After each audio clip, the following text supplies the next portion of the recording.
కిసాన్ నగర వాసులైన చల్లా విజయమ్మ మరియు తన కుమార్తె చల్లా నాగమణి ప్రెస్ క్లబ్ లో తమ బాధను వెలకక్కారు. దౌర్జన్యంగా తమ ఇంటి నుండి వెళ్లగొట్టారని, మాదాల వెంకటలక్ష్మి మరియు పనికి జీవన్ చిత్రహింసలు పెడుతున్నారని వారు తెలిపారు. రాత్రుల్లో వచ్చి బెదిరిస్తున్నారని మొరపెట్టుకున్నారు. మాకు ఎవరూ లేరని, కాపాడాలని మీడియాను ఆశ్రయించారు. నేను కిసాన్ నగర్లో ఉన్నాను. కిసాన్ నగర్లో ఉండి నేను ఇల్లు కట్టుకున్నాను.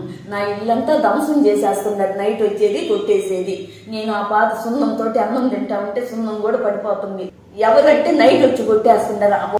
ఆమెని నేను కొట్టిస్తా ఉంటే ఆమె నేను అడిగినానని వాళ్ళని ఏళ్ళని పంపించి నన్ను కొట్టిస్తా ఉంది. కొట్టించిన తర్వాత వాళ్ళ కొడుకుల్ని నా మీదకు పంపిస్తా ఉంది.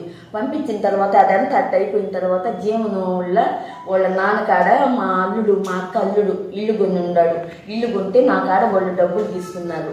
డబ్బులు తీసుకుంటే నేను ఇల్లేనమ్మా, నువ్వు ఆ ఇల్లు తీసేసుకుని మా అక్క కూతురండి. ఆ ఇల్లు నేను తీసుకున్న తర్వాత ఇప్పుడు జీవన వాళ్ళు అందరినీ ఉసిగలుపుతా, ఆ ఇంట్లో ఉండకూడదు అని చెప్పి నన్ను మా అమ్మాయిని కొట్టిస్తా, అందరినీ రోత మాట్లాడిస్తా ఉన్నాడు.